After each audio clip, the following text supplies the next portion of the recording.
Muyingire mu Uganda empya ey'omwoyo mufune emirembe. Abampuliriza mbajjukiza nti ndi omuwandiisi yatumibwa Yesu Kristo mu 1948 okulaga okukyama n'okubuulako abagolezi ba Yesu Kristo abali mu nsi kati. Amanya gange nze William Gaston Baguma, ndi wano ku Lusozi Kitongo, Kasanda District, Kasanda Town Council. Ndi muwandiisi yatumibwa okuwandiika. Nafuuka omuwandiisi bwe mbategeezeza ayogerwako mu byawandiikibwa Matayo 23 olunyiriri lwa 34 okutwa kwa 36. Naweebwa ekigambo ekyo ndi muwandiisi era ebiwandiiko byange bibadde bisomebwa mu mawanga mangi mu nsi okuva emyaka 36. Okuva 1998 ebiwandiiko byange bibadde bisaasaanya mu mawanga gonna mu Africa, mu kontinenti zonna, Africa, Bulaaya, America, Asia ne Australia ne Bulaaya, kontinenti zonna. Nekyo mbategeeza baseba n'abanyabo nti ensi y'omubiri mugibaddemu, mugirimu, mugirabye kusookera ddala Bannayuganda. Obulamu bw'omubiri obusibuka kwa Adamu ng'amaze kwonoona bwe mulimu era bwe bubatawaanya. Abagoberedde vidiyo zange z'emabega mbadde mbategeeza nga muli bintu by'obufuzi, nga mbategeeza nti kye musuubira mu by'obufuzi si kye mugenda kulaba. Eby'obufuzi kati bibalekedde obukyayi buteetaagisa, bibalekedde obulabe obuteetaagisa. Naye singa mubadde ba mwoyo mwalibadde n'emirembe, mwalibadde mulina essanyu mu mitima gyammwe, amaka mwalibadde n'emirembe mu maka gammwe. Nga bwe mulaba eno kanisa eri mu Bikola bya Ttima essuula 9 nga bw'era efaanana, kye mubategeeza nti mulina okuvaayo mangu mufuuke ab'omwoyo, muve mu Uganda ey'omubiri. Bikola bya Ttima essuula 9 n'olunyiriri lwa 31 nti awo ekkanisa yali mu Buyudaaya bwonna ne mu Ggaliraaya ne mu Samaliya n'eba n'emirembe, ng'ezimbibwanga era ng'etambuliranga mu kutya Mukama waffe ne mu ssanyu ly'Omwoyo Omutukuvu n'eyeyongera. Eggwanga lyonna abantu bano baalina ebizibu, baalina ennaku, baalina obubi. N'olwekyo mbategeeza nti kati amadiini n'amakanisa gali mu nsi kati ga mubiri si ga mwoyo. Singa gabadde ga mwoyo, abo bonna be mulaba bannabyabufuzi bonna bali mu Uganda ne mu nsi yonna, n'abali mu gavumenti n'abantu bala mu nsi bonna, kumpi bonna bagolezi b'amadiini n'amakanisa. N'ekyo baali badde ba mwoyo,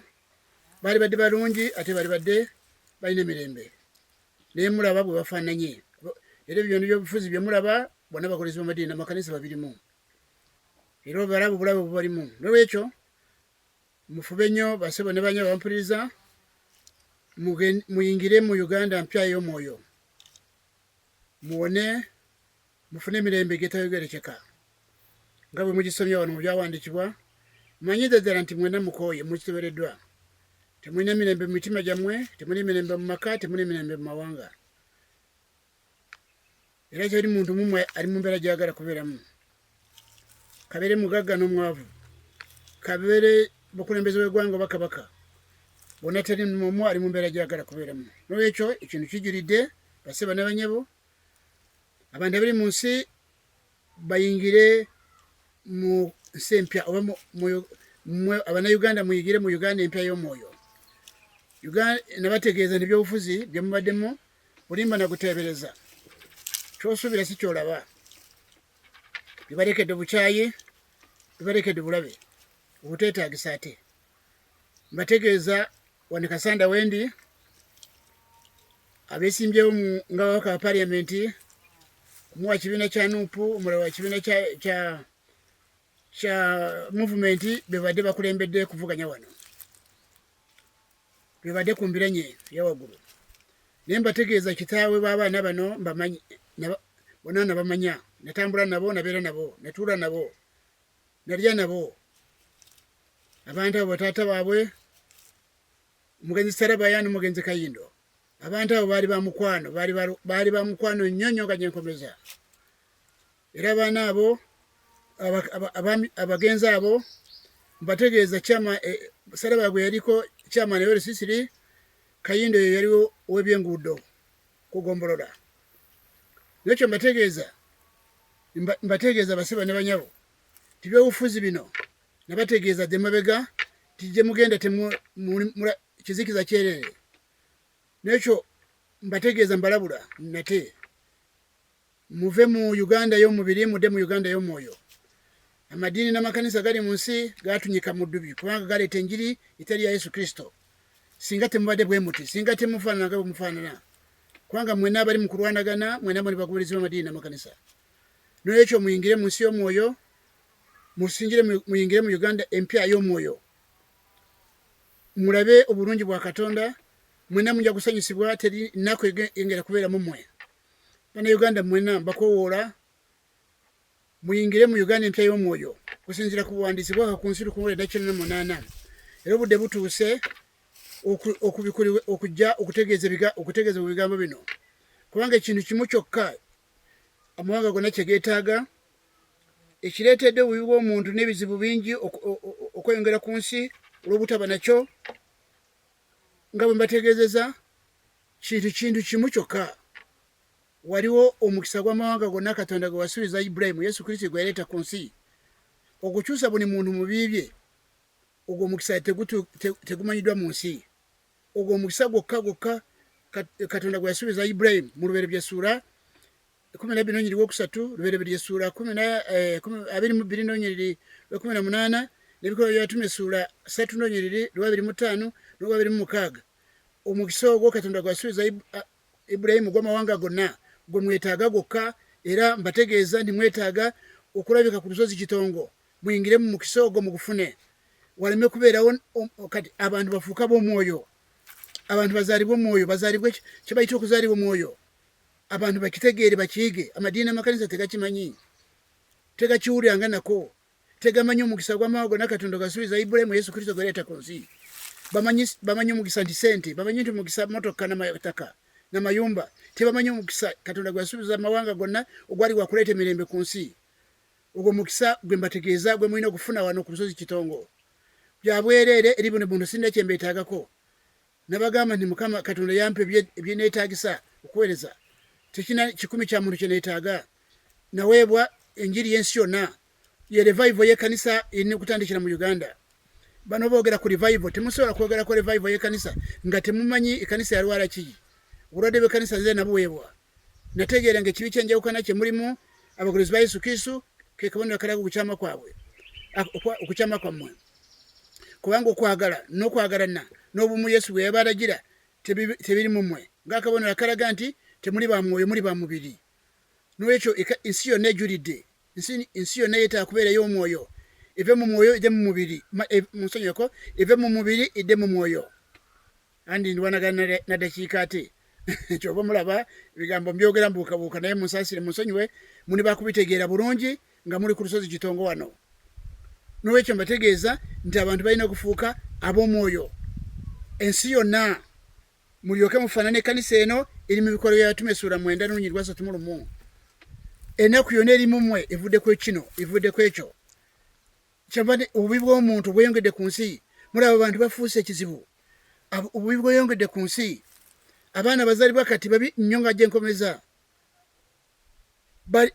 balinga ensolo kubanga bazaalibwa mu maka agagootaana amaka mabi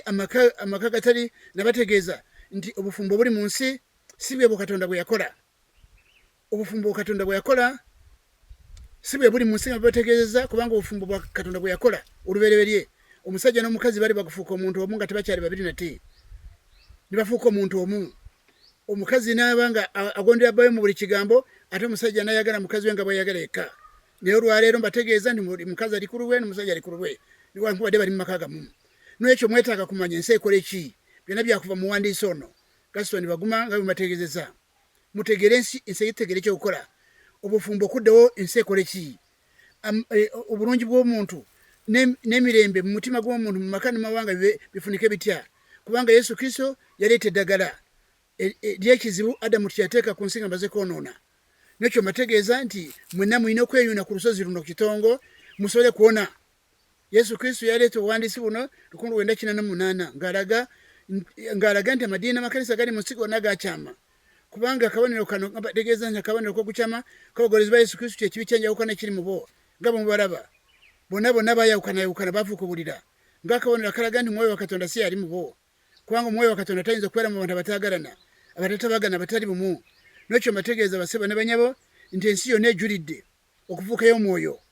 ekyo kyokka lyeddagala lyokka Yesu Kristo yaleeta ku nsi gwe mukisa gw'amawanga gonna Katonda gwe yasuubiza Ibulayimu Yesu Kristo gwaleeta ku nsi era walala ebyandikiro biraga nti ogwo omukisa gwa bika byonna eby'omu nsi n'ekyanga mwekiri n'ekyanga mwekiri n'ekyo mweyune obuwandiisi buno mutegeere ekirimu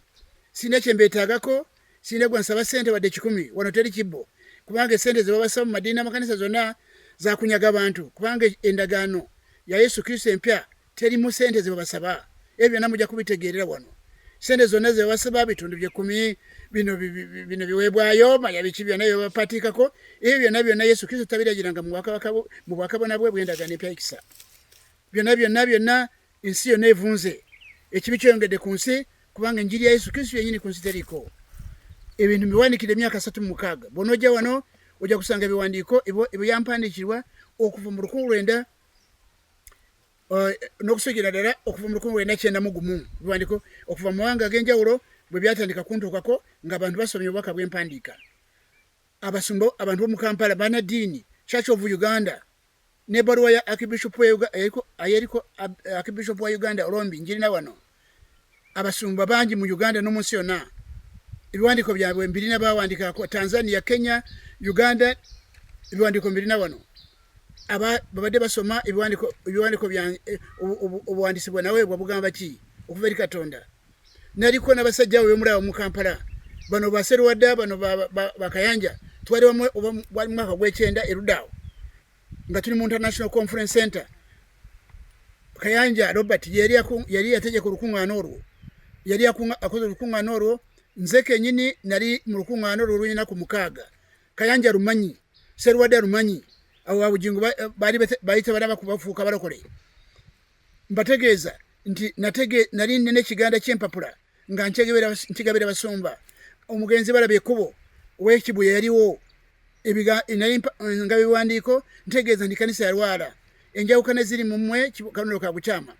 n'ekyo mbategeeza baseba ne banyawo nze nsinga kumanya mu nsi yonna ekikwata kubonaabona kw'ensi kwerimu nze manyi okukyama kwenzikiriza okukyamizibwa kw'enjira ya Yesu Kristo kuli mu nsi nze kutegeera kubanga nakubikurirwa ebiwandiiko byange byaweerere eri buli muntu era mujje mufune ebiwandiiko byempandiikidde emyaka 36 mu bisome bya bwereere byakugabira bwereere mutegeere ensi eva etya mu mbeera eno muve mu mubiri mudde mu mwoyo nga Yesu Kristo bwe yategeka yajja n'ekintu kye bayita kuzaalibwa omwoyo oba kuzaalibwa omulundi gwokubiri amadiini makanisa gakyogerako bwogezi naye tegakimanyi abantu baali bakuzaalibwa batya omulundi gwokubiri bayiga okubatiza kuno kwa Yokaana Omubatiza okw'amazzi Yesu Yokaana agamba Matayo 3:11 agamba nze mbatiza n'amazzi olw'okwenenya naye oyo yajja ennyuma wange wakubatiza n'omwoyo mutukuvu n'omuliro Yesu gwe yayogerako okubatiza kwa Yesu Kristo kufaanana gutya abantu b'amadiini n'amakanisa tebakumanyi bamanyi kubatiza kwa mazzi naye okubatiza kwa Yesu Kristo okw'omwoyo mutukuvu tebakufunanga era tebakumanyi n'ekyo mulaba ne Pawulo mutume okwo yakuyitamu bw'osoma bikolwa by'abatume essuula 22 olunyiriri kuva kwa 12 okutuuka kwa 2 omanya 16 musonyeko Pawulo okubatizibwa kwe yakubatizibwa abasumba bali mu nsi tebakumanyi nabategeeza era mbategeeza mujja kutegeera abasumba n'abannadiini abali mu nsi Katonda yabalonze abanedda mujja kusanga nti abantu bonna abakulembeze amadiini n'amakanisa abali mu nsi bonna bakyereeta omwoyo wa Katonda tabalondanga ebyo byonna mujja kubanga mubitegeera kuva mu bayibuli zammwe biwandiko bya Bayibuli zamwe mujenazo ku lusozi Kitongo mutegere tukole ensekole ki nene ubwo munakora mutya teri omulembe guno gwolekedde guli mukubo ugenda mukuzikirira kubanga temugenda awatali kwagala teri Katonda amadini amakanisa okwagala kwa Katonda tebakumanyi okwagala kwa Yesu Kristo kweragira mu Yokana 15 olunyirwe 8 kutoka olw'omwenda n'ogw'ekumi musonyeko agamba nimubere mu kwagala kwange nange nga bwe mu kwagala kwa Kitange okwagala kyoko kwa Yesu kwamba tegezo n'okwagala okwali mu Yesu Kristo kufanana kutya okwagala kitegeeza okwagaliza abantu bonna ebirungi byerere mu mutima gwo nga n'abalabe bonna mu batwalidde okwo kwe kwagala kwali mu Yesu Kristo ekirere kikuliko kyoyagala abantu bakukolere kyokolera abantu bano ate tolina kulowooza ku magoba go gokka naye nokulowooza n'amagoba g'abalala ebintu biri bisatu bikoze okwagala okwali mu Yesu Kristo okwagala kwenjogerako newankubadde njogera mbukabuka mbategeeza ntuko okwagala omunsi tekuliko amadini amakanisa tekakumanyi okwagala okwo singa baali bakumanyi zino njawukane ziri mubo tezandize kuno kwemulawo omulugube gw'esente gwe balina tegwandibadde mubo bino nga bwe mulaba okukyamya enjiri ya Yesu Kristo tebandikikoze naye bonna babikola kubanga ba mubiri abagoberezi b'amadini n'amakanisa gye gava gonna zino balokole aba Pentecost bano bava mu Amerika bano bali abava Roma bano bava Bungereza abo bonna baja ba mubiri tebajja na bulamu bw'omwoyo kyemwabula batuukira mu njawukana n'obukyayi bajja nga bazza nazo abazungu abaleta full gospel abaleta amakanisa gano ga full gospel bayawukana baleta bajja n'ekibiina ne bayawukana bano bafuuka ayerimu abalala ne bafuuka redeemed bano bakatuliki mubala na protestant bonna bayawukanira mu nfo n'olwekyo mbategeeza amadini gonna mugalaba gonna nga bwe gafaanana ate nga Yesu yalaze kutufuula abaluganda abamukkiriza ffena nga twagalana nga tuwaze n'etteeka litufuga erigamba nimwagalane nga gabwe nabagala era mwagalane nga nti mwagalane nga etteeka erijja mbawa Yokaana 13 olunyiriri lwa 34 n'okutuuka kwa 35 agamba etteeka erijja mbawa mwagalane nga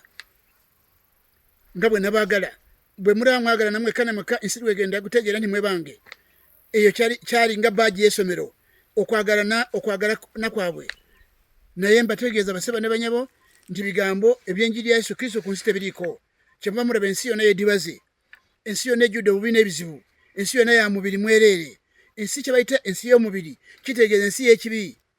n'ekyo ensi y'omwoyo ensi ya butuukirivu na mirembe na ssanyu mu mwoyo mutukuvu nga bweri kubanga ensi eyo gye mugendamu ya butuukirivu na mirembe na ssanyu mu mwoyo mutukuvu bwe bwakabaka bwa Katonda obuli mu Yokaana sura 14 n'olunyiriri 17 okutuuka 18 obwo bwakabaka bwa Katonda amadini n'amakanisa tegabutwala abantu abali madini n'amakanisa tebayingiranga mu wakabaka bwa Katonda bali bakonkobalidde bweru gano madini singa gali mu wakabaka bwa Katonda ensi eno yalibadde mata era yabaffe Yesu Kristo yalibadde takomawo naye alindiridde muyingire abalindiridde alindiridde abantu mwenna mufuuka b'omwoyo mbategeeza basiba n'abanyabo n'olwekyo awatali kweyuna obuwandiisi buno era abasumba abantu abanaddiini bangi n'abali mu Kampala bangi bandabako emyaka mingi era bampulira n'empapula zange ebiwandiiko byange babisomye naye mbategeeza nti ekigambo ky'abasajja ekitondo omusajja kya bulabe mu njiri ya Yesu Kristo mbategeeza nti ekitondo omusajja ne Adamu okulya kwe kwamukolaki kwe kwamuleetera okumenya endagaano omusajja ekigambo kulya kigaano bugaga kifuusa kizibe nnyo eri ekitondo omusajja mbategeeza nti endagaano ya Musa ekadde bw'osoma mu bitabo nga Mika n'abalala ujja gusanga n'abasajja baali bafuusa mu endagaano ya Musa baagikuba nga banoonya ssente banoonya kufuna era Yesu kujja wano yasanga mu yeekaalu basuubula baagala ssente mulaba endagaano ya Yesu Kristo naye bagikubye enjawukana muziraba be bazitaddewo baagala ssente obugagga mubulaba baluvu bazibu buli muntu aganja kufuna ssente nakutandika ekkanisa bwati kubafaanana nsi bwete bweri nsi yonna ebuze genze obubi bweyongedde mugamba mubuulira enjiri abasumba nadi mubuulira enjiri nga abantu beyongera okufuuka babi olwali obukyayi bweyongedde mu Uganda ebyobufuzi bireese obukyaya ate obutali bwa bulijjo. Mbategeeza abaana bano beekasanda abadde bakitaabwe ne bamenya nalya nabo naye mbategeeza abasajja abo eno saa bwenjogera wano bona abaana baabwe bajjudde obukyayi era bwe batambula wamu ne bosinkana mu kubo buli omu yeekuba ttale bonna bagulizi madiini ne makanisa.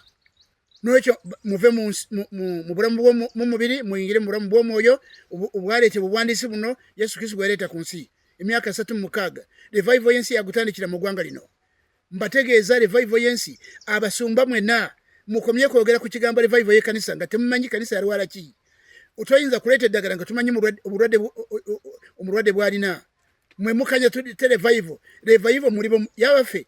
obumu bw'abasumba Yesu si bwayogerako ayogera obumu bwa buli omu akkiriza Yesu Kristo. Ffenna twali bakubeera bumu ffenna muntu ku muntu so si basumba nedda nekyo si basumba bonna gwali gwakubeera omubiri gwa Yesu Kristo bonna nga baagalana nga bwe kiri mu Yokaana ebbaluwa essula y'okutaano lunyiri lusooka ne Yokaana ekisooka essula y'okuna olunyiri lw'12 okutuuka 13 ate n'ogenda ku lunyiri lwa 21 ojja kugisanga nti okwagala ekyo Yesu yakisiba ku kanisa ye kati ekyo ebyo temubirina abakkiriza Yesu Kristo abali mu nsi basumba mwena abali mu nsi mbadde mbategeeza nti omwoyo oguddukanya amadiini n'amakanisa guli mu nsi kati si mwoyo wa Katonda mwoyo ogwogerwako mu Basesalonika ekyokubiri essula y'okubiri olunyiri lusooka okutuuka 12 era ogwo mwoyo Mukama waffe Yesu yagwogerako mu Matayo 24 n'olunyiri lwa 24 gwogerwako omwoyo ogwo gwogerwako mu Bakorinso ebbaluwa ekyokubiri essula 11 olunyiri lwa 13 okutuuka 15 ogwo mwoyo oguddukanya amadiini n'amakanisa ogutalimu obubonero bwa Yesu Kristo bwe yalaga ensi bwe erina okulaba okwagala n'obumu okwagalana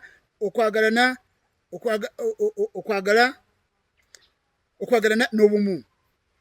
ate okwagala kwali kubeera munda mufe kubanga obutaba nakwagala ke kabonero akalaga nti abanadiini abasumba n'abagoberezi baabwe bonna ke kabonero akalaga nti tebazaalibwanga mwoyo kubanga ekirabo ekisooka ky'omwoyo kwagala gusinziira mu Bagalatiya essula 5:22 bw'olaba okwagala tekuliwo otegera butegeezi nti abantu tebazaalibwanga mwoyo tebazaalibwanga mulundi gwokubiri gwokuzaalibwa mulundi gwokubiri kyekibala ekisooka ky'omwoyo.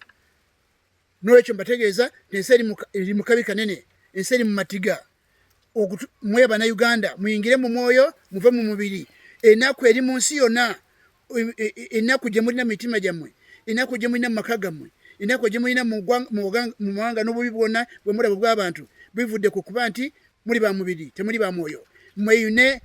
okujja wano ku lusozi mutegeere ekigambo ky'omwoyo tukingiramu tutya omukisa guli w'amawanga gonna Katonda gwasuubiza Ibulayimu tugufuna tutya omukisa gwabwere nakiweebwa naweebwa ekisumuluzo basaba n'abanyabo naweebwa ekisumuluzo okugulira abantu okuyingira mu bwakaka bwa Katonda naweebwa ekisumuluzo mwenna mweyune obuwandiisi buno teri kira kyembeetaagako mbategeeza kastojja n'otuuka wano. N'ekyokubiri Katonda bwe bakikkiriza wajja kuteekateekebwa okuyigirizibwa wano ku lusozi Kitongo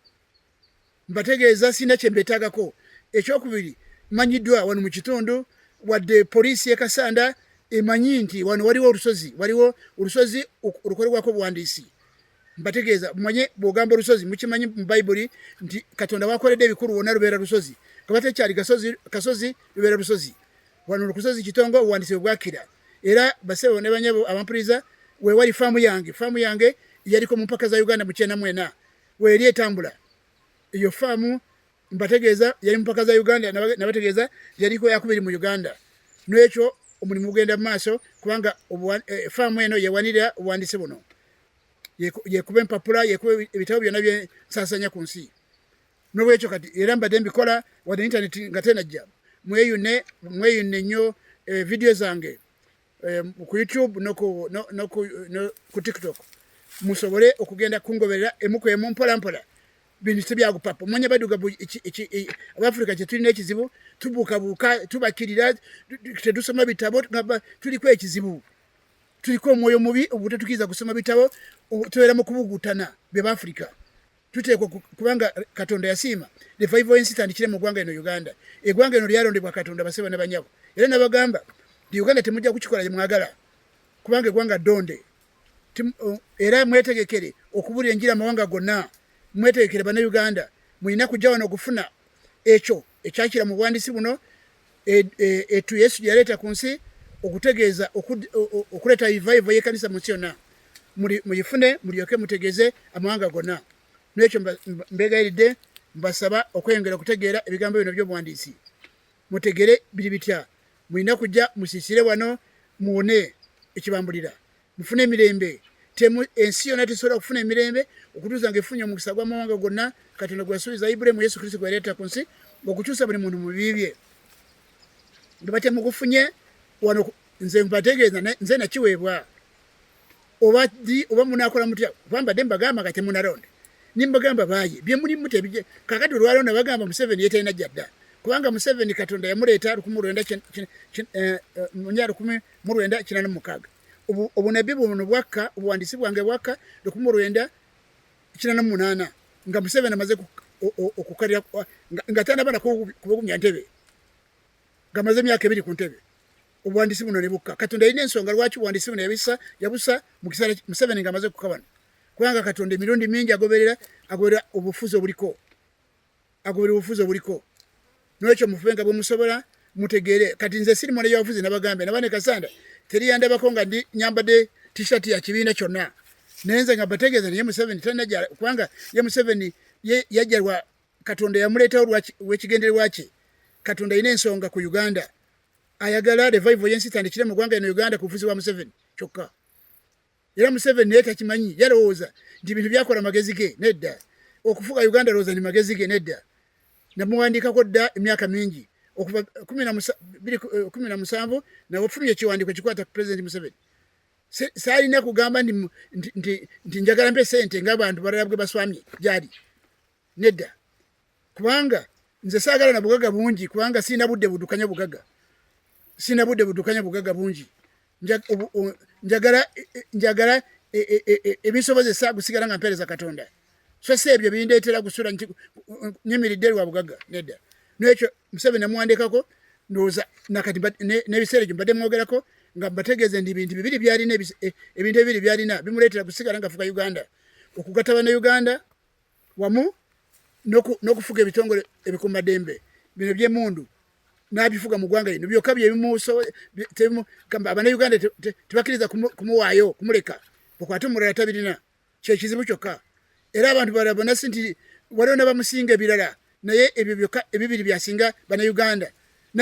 nabadde mbategeeza ne mu nsi yonna teri alina obulamu Museveni bwalina kubanga mbategeeza nti eri mu bazungu bakyasosola Abafrika mudde wammwe mukole ki naye Museveni ekyo kyokusosola abantu bonna talina ekyo tekiri mu bulamu bwe ekyokubiri ebitongole bikuumaddembe ebyali byalima mu Uganda yabikwata n'abiwa empisa kati ekyo kyokka kyekimuleetera kufuga eggwanga lino era n'obululu bwafuna yabufunamu ekyo nabadde mbategeeza nizo projekiti zakola esente zateeka mu projekiti zebwanyisa obwavu zonna nfu zitegekebwa bubi ate esente nizibbibwa n'olwekyo weetaaga ayige kuva ku muwandiisi nawandiika ekitabo Leaves of Africa 26 ategeere nti abazungu bakozesa nkola ki okugya obwavu omu maka era bano bonna ku madistricti abo bonna abali mu bitongole bya gavumenti bonna bateewe okumanya kubanga bavuya tebali ku mulamwa era Museveni Uganda eyimirire ku Museveni kyataddewo kyokka okugatta bannayuganda n'ebitongole bikuumaddembe okubifuga kyokka teri kirala nolwekyo mbasaba mugobere buwandiisi buno ate mweyune kujja ku lusozi Kitongo musole kuwona ekibambulira mufuuka b'omwoyo muve mu mubiri